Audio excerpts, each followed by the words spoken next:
সম্পর্কের বাজারে পৌঁছে পা দুটো থেমে গেল।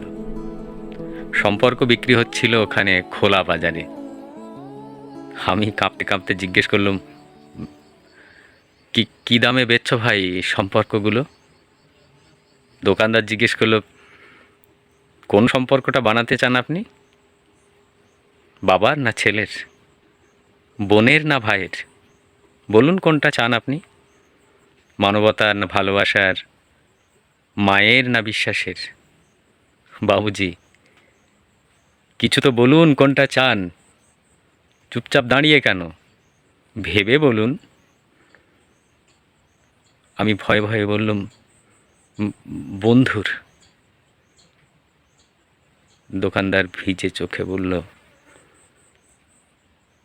দুনিয়াটা এই সম্পর্কেই তো টিকে আছে।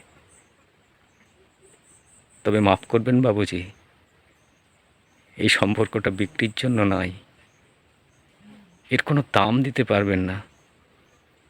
আর যেদিন এই সম্পর্কটা বিক্রি হয়ে যাবে, সেদিন দুনিয়াটা উজাড় হয়ে যাবে। কবি শক্তি চট্টোপাধ্যায়ের সম্পর্ক। আমার দূরে কাছের ফেসবুকের সমস্ত বন্ধুদের জন্য রাখলাম এই কবিতাটি। সম্পর্ক। ভালো থাকবেন সবাই।